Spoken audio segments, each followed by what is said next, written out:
کہتے ہیں کہ وہ لوگوں شراب سے بچو، یہ ام الخبائث ہے، یہ تمام برائیوں کی جڑ ہے، یہ تمام گندگیوں کی جڑ ہے۔ پچھلے زمانے میں اللہ کا ایک نیک بندہ تھا جو بہت نیک آدمی تھا، بڑا متقی تھا، بڑا زاہد تھا۔ ایک فاحشہ عورت نے، ایک بدچلن عورت نے اللہ کے اس نیک بندے کو اپنے جال میں پھنسانے کے لیے ایک سازش چلی، ایک چال چلی۔ اس نے اپنی ایک لونڈی کو بھیجا، لونڈی آئی، کہنے لگی حضرت میری ملکہ نے آپ کو بلایا ہے، کوئی مسئلہ آ گیا ہے، کوئی معاملہ آ گیا، آپ کو گواہی دے۔ حضرت بیچارے سیدھے سادے، وہ فوراً چلنے لگی اس عورت کے ساتھ۔ سنن نسائی کی روایت ہے، اللہ کا وہ نیک بندہ جب اس لونڈی کے ساتھ چلنے لگا، جانے لگا، جب وہ گھر کے اندر داخل ہوئی، اس نے گھر کے اندر جاتے ہی دروازہ بند کر دیا، اور اندر گئی ایک اور دروازہ بند کر لیا، اور اندر گئی ایک اور دروازہ بند کر لیا۔ 7 دروازوں کو بند کرنے کے بعد آخر میں ایک چھوٹا سا کمرہ تھا جس میں ایک خوبصورت بدچلن عورت تھی، ایک چھوٹا سا معصوم بچہ تھا، اور بچے کے بغل میں ایک چھری رکھی ہوئی تھی اور ایک بوتل میں شراب رکھی تھی۔ عورت نے کہا کوئی گواہی کا مسئلہ نہیں تھا، میں نے تو چال چلی تھی تم کو بلانے کے لیے، تم کو پھنسانے کے لیے۔ اب تو 7 دروازے بند ہیں، تمہیں بھاگنے کا کوئی راستہ نہیں، اب 3 چوائس تمہارے سامنے، یا تو میرے ساتھ زنا کرو، یا تم اس بچے کو قتل کرو، یا تم اس بوتل کی شراب میں سے ایک گلاس، ایک پیالہ تم شراب پی لو۔ اس نے سوچا زنا کرنا بہت بڑا پاپ ہے، بچے کو قتل کرنا اس سے بھی بڑا پاپ ہے، شراب کو پینا ان دونوں کے مقابلے میں ہلکا پاپ ہے، ہلکا گناہ ہے۔ اس نے کہا ٹھیک ہے، تم اس بوتل میں سے ایک پیالہ شراب مجھے دے دو۔ ایک پیالہ شراب اس نے پی، نشہ چڑھا، اس نے ایک اور پیالہ نکالا، اس کو پیا اور نشہ چڑھا، یہاں تک کہ اس نے پوری بوتل خالی کر دی۔ اور جب شراب کے نشے میں دھت ہو گیا، اس نے اس عورت کے ساتھ زنا بھی کر لیا اور اس معصوم بچے کا قتل بھی کر دیا۔ عثمان غنی کہتے ہو لوگوں اس شراب سے بچو، جس دل کے اندر شراب کی لت لگ جائے گی اس دل کے اندر ایمان اور شراب کی لت اکٹھا نہیں ہو سکتی۔ میرے پیارے ساتھیوں، آج کتنے مسلمان ہیں جو شراب پی رہے ہیں اور آج ان کے گھر والے عاجز ہیں، ان کے بیوی بچے پریشان ہیں، شراب کی اس لت کی وجہ سے آج وہ نہ اپنے بچوں کا دھیان رکھ پا رہے، نہ اپنی بیوی کا دھیان رکھ پا رہے۔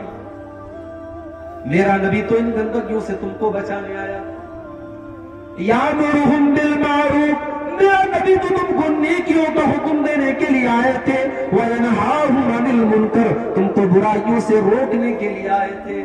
دنیا کی جتنی برائیاں ہیں اللہ کے نبی تمام برائیوں سے روکنے کے لیے آئے تھے، اور جتنے اچھے کام ہیں، جتنے نیکی کے کام ہیں اللہ کے نبی ان نیکی کے کاموں کو بتانے کے لیے آئے تھے۔